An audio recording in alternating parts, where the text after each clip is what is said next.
চরিত্রটা সাহসী কিনা জানি না, বাট থিয়েটারে অভিনয় করাটা definitely takes a lot of guts. Rina brown একজন চরিত্র যিনি অসম্ভব সাহসী তো বটেই, বাট ভীষণ কোথাও একটা very strong headed, very opinionated, প্রেজেন্সটা ভীষণ বেশি কন্টিনিউসলি।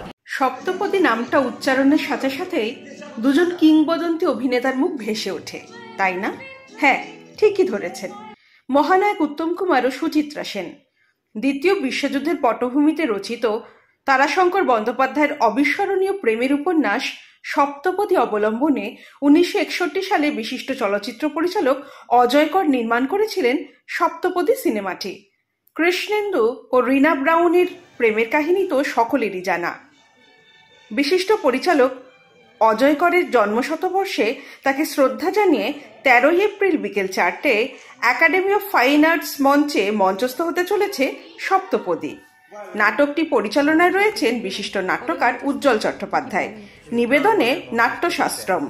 প্রযোজনায় ট্রাইকালার প্রোডাকশন। নাটকে রিনা ব্রাউনের ভূমিকায় অভিনয় করছেন পায়েল সরকার। কৃষ্ণেন্দুর ভূমিকায় দীপ ভট্টাচার্য। অন্যান্য চরিত্রে অভিনয় রয়েছেন দুলাল লাহিড়ী, দোলন রায়, নদী রায়, অর্পিতা কাজী, অঙ্কন ধর, কৌশিক ভট্টাচার্য প্রমুখ। নাটকের মঞ্চায়ন নিয়ে কি বলছেন পরিচালক থেকে অভিনেতারা, শুনে নেওয়া যাক তাদের মুখ থেকে। আমাদের মঞ্চস্থ হবে 13 এপ্রিল, মানে পরশুদিন, রবিবার। দুটি প্রদর্শনী পরপর, দুটি শো, একটি শো 4টে আর একটি শো 7টায়। এটি দুটি প্রথম শো হচ্ছে। আর এটুকু বলতে পারি, এটা আসলে আমাদের একটা কি বলবো প্রণাম জানানো তারাশঙ্কর বন্দ্যোপাধ্যায়ের সাহিত্য, অজয় করের ছবি সপ্তপদী এবং উত্তম কুমার, সুচিত্রা সেন, এই 4 জন মানুষের প্রতি শ্রদ্ধার্ঘ্য জানানোর জন্য এই যে নাট্যশাস্ত্রম দলটি এবং ট্রাইকালার প্রোডাকশনস যারা সঙ্গে আছেন তারা স্থির করেছেন যে উত্তম কুমার, সুচিত্রা সেনের নস্টালজিয়া ফিরিয়ে আনবো থিয়েটারে। এবার থিয়েটার অনেক সময় সিনেমা থেকে থিয়েটার হয়েছে আমাদের দেশে, অনেকগুলোর সঙ্গে আমি যুক্ত ছিলাম। সেই রকম একটা ওই সিনেমা থেকে থিয়েটার করার একটা কাজ এটা আর কি। কিন্তু সিনেমায় যেভাবে একটা কাহিনীকে বলা হয় থিয়েটারে বলা যায় না। ফলে থিয়েটারে আমাদের নতুন গল্পের নতুন ধারা, নতুন একটা অংশ নেওয়া, চরিত্র আনা, এই সমস্ত তৈরি করে। যেমন ঝুমকি মূল নাটকে ছিল না, তাই নানা রকম ব্যাপার সেবার আছে। এবার একটা ফিল্মের যে ঐশ্বর্য, মানে ভিজুয়াল ঐশ্বর্য, সেটা থিয়েটারে আমরা ক্রিয়েট করতে পারবো। ফলত এই থিয়েটারটা মূলত একটা সাংকেতিক থিয়েটার, যেখানে অভিনয়ের মাধ্যমে এবং সামান্য আঁচড়ের মাধ্যমে, স্টেজে কিছু আঁচড় তৈরি করার মাধ্যমে আমরা পুরো ব্যাপারটা বোঝাবার চেষ্টা করব। এবং তার মধ্যে এটা একটা প্রচণ্ড ট্র্যাজিক একটা কনসেপ্ট, যার সঙ্গে শেক্সপিয়ারের রোমিও জুলিয়েট তুলনা করা যায়, সেইটি আমাদের দেশেও কীভাবে থাকতে পারে। এবং এটা একটি বড় কথা আছে যে ভালোবাসা সমস্ত ধর্মের ঊর্ধ্বে। সেই সমস্ত ধর্মের ঊর্ধ্বে গিয়ে বিশ্বাসের বিয়া, শেষে আমরা বলেছি এই বিশ্বাসের বিয়াতে তারা একত্রিত হচ্ছে। আবার এত ঘটনার পর এবং এত কিছু হয়ে যাওয়ার পর একজন মানুষ যে নিজের ধর্ম বদল করেছে, ধর্মযাজক হয়েছে, আর একজন কিন্তু উল্টো দিকে চলে গেছে। এই যে অদ্ভুত ট্র্যাজেডি, এই ট্র্যাজেডিকে বাঙালি চিরকাল ভালোবেসে এসেছে। এবং আমরা এই ট্র্যাজেডির ভিতরে সত্যটা সিনেমার নকল না করে করার চেষ্টা করছি। থিয়েটার দিয়ে এটাকে কী করে আমরা প্রকাশ করি।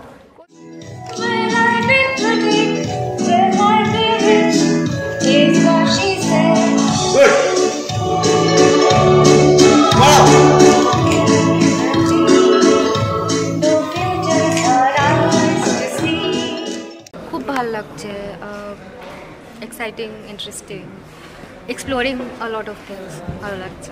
চরিত্রটা সাহসী কিনা জানি না, বাট থিয়েটারে অভিনয় করাটা definitely takes a lot of guts. আমি এটা বলতে পারি যে সিনেমায় দেখাটা একরকম আর থিয়েটারে দেখাটা আরেক রকম। তো ওই ডিরেক্ট কম্প্যারিজনটা আমার মনে হয় ভুল, সেটা করা উচিত না। সেটা আমি কেটে ওইভাবে মাথায় রাখিও নি।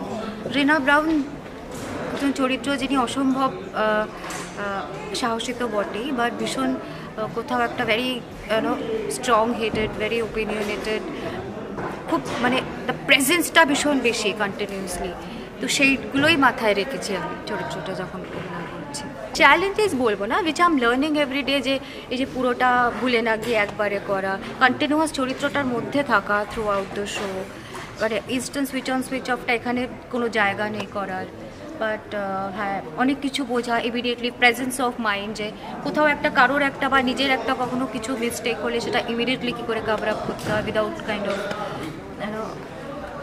ডিভিয়েটিং from what I am doing, এই সব কিছুই মানে খুব টেকনিক্যাল জিনিস যেগুলো শেখার। তুমি সব কথা বলবে না, আমি কিন্তু এখনো এখানে খাড়া আছি। তুমি বলবে না, আমি তোমাকে মানা করছি কিন্তু। Kunti, don't forget you are a chaplain. हाँ चाकरानी तो चाकरानी बटे कितने नौकरानी एक लड़की को जन्म दिया, याद है? Stop it! আমি তোকে বাঁচিয়ে রেখেছি। मार डालो, मार डालो। आखिर আমি মা আছি।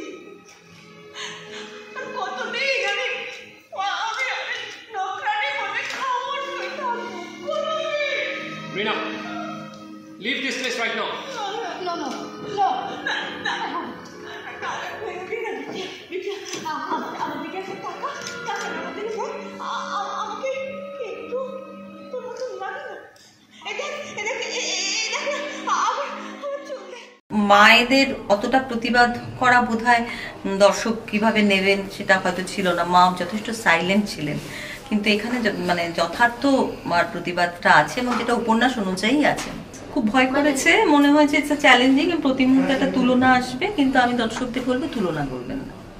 এটা আমরা ওনাদের সাথে তুলনার কোনো যোগ্যতাই নেই, আমরা ওনাদের একটা ট্রিবিউট দিয়েছি, এটা একটা সম্মান জানানোর জন্য। এটা তো তারাশঙ্কর বন্দ্যোপাধ্যায়েরও একটা সেন্টিনারি আছে, তারপর উত্তম কুমারেরও একটা আছে, সামনের বছর হবে।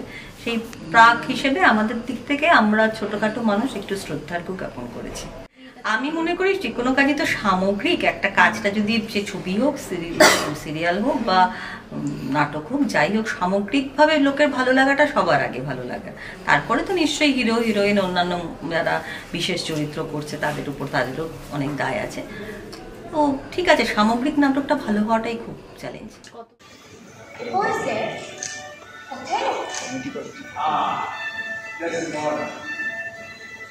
Will you come to bed, my lord? Have you baked tonight, Desdemona? My lord. If you bethink yourself of any crime, unreconciled as yet to heaven and bliss, solicit for it straight. Allah, my lord. What do you mean by that?